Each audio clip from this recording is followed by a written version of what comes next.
Alex, on commence bien sûr par la crise sanitaire. Et oui, à la une de l'Union, c'est la semaine de tous les dangers dans cette crise sanitaire, dans cette troisième vague de l'épidémie. Avec une question, la France va-t-elle échapper à un confinement dur avec une fermeture des écoles? Pour l'instant, l'exécutif assure que rien n'est décidé. Mais en tout cas, la colère des personnels enseignants continue à se faire entendre face à des mesures de freinage qui sont jugées trop souples.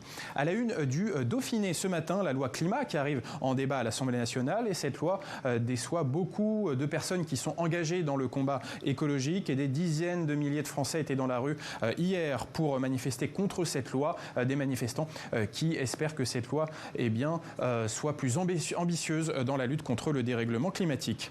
À la une de l'Est républicain, on parle des régionales et plutôt du bilan de la grande région Grand Est, puisque c'était sa première mandature de 6 ans depuis 2015. Et ce bilan, il est plutôt mitigé. Cette fusion entre la région Alsace, la région Lorraine et la région Champagne-Ardenne, finalement, elle n'a pas permis de faire des économies, elle a même créé des surcoûts. Et puis, la cohérence du Grand Est est remise en cause depuis quelque temps avec la création et l'entrée en activité de la collectivité européenne d'Alsace, qui d'ailleurs a été confortée dans ses pouvoirs par le Premier ministre actuel Jean Castex.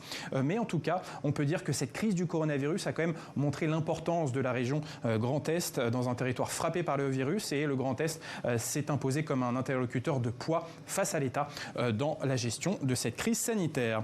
Et puis on finit par la une de la Provence qui publie les bonnes feuilles des mémoires de Jean-Claude Gaudin, les vérités de Jean-Claude Gaudin, plus de 50 ans de vie politique qui sont racontées par l'ancien maire de Marseille, avec quelques anecdotes que j'ai retenues. Par exemple, ce dîner à Saint-Tropez en 2012, il dîne avec son ami Jacques Chirac, l'ancien président de la République, qui dit carrément à haute voix qu'il va voter François Hollande, et donc ça a le don de mettre en rogne Bernadette Chirac. Ou encore ce match Bordeaux-Marseille. Jean-Claude Gaudin est assis en tribune à Bordeaux à côté du maire de Bordeaux, Alain Juppé, pour regarder leurs deux équipes. Alors Alain Juppé n'est pas connu pour être un fervent supporter de foot, mais au troisième but de Bordeaux, Alain Juppé enlève son bonnet et se met à sauter en l'air. Alors là, Jean-Claude Gaudin ne comprend pas et lui dit: Alain, écoute, si quand on était au gouvernement en 95, tu avais un peu plus sauté en l'air, eh bien on serait resté un peu plus longtemps au pouvoir. Et oui, on le rappelle, le gouvernement Juppé n'a duré que 2 ans, stoppé par la cohabitation avec la gauche. Et merci beaucoup Alex pour ces anecdotes, c'est à lire ce matin dans la Provence.